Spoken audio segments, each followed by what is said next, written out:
fall being here, I'm excited for festive decorations, so I decided to make fabric pumpkins.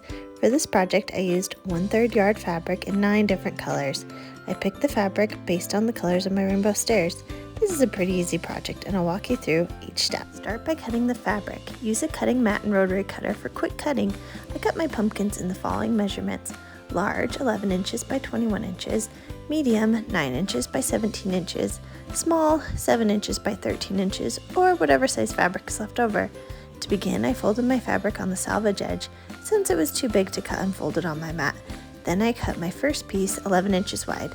After that, I trimmed the fabric down to 21 inches long. This creates the pattern for the large pumpkin. Next, I trimmed down a 17-inch long piece. The width needed to be trimmed down to 9 inches for the medium pumpkin. Then one small piece was left, usually 6 inches by 11 inches. Next, press the fabric so there's no fold marks. Technically, it'd probably be better to do this before cutting, but I forgot, and better late than never. I didn't want fold marks on the final pumpkin. They were pretty deep. Sew the body of the pumpkin. To do this, fold one piece of fabric in half with the right sides together. Then, on the short side, sew a 1/4 inch seam. It's pretty quick to run all the fabric through the sewing machine one at a time. Now it's time to see the pumpkin really come together. First, thread a needle with a string as long as your arm, not the end. Start at the seam and sew a super long stitch 1/4 inch up, also known as a running stitch. Sew the seam all the way around the base of the pumpkin. Then gather the stitches tight. Knot the thread a few times and trim the excess string.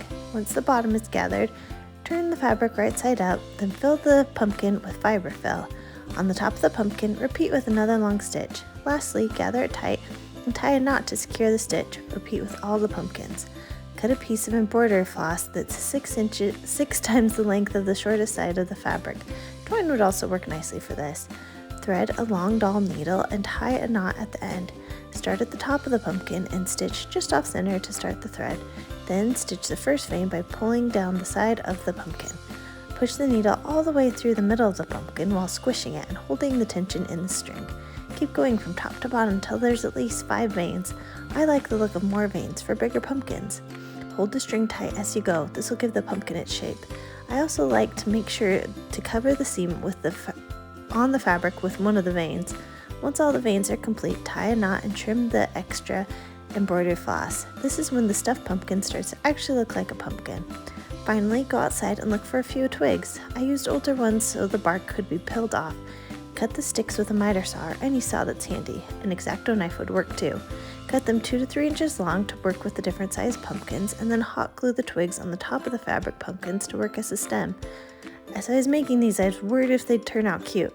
They looked rough until they were almost done, but now that they're sitting on my mantle, I love them. They're sweet, perfect for fall, and still work with my decor. Plus, they're nice and small, so they'll be easy to store. I love that this project is so customizable too.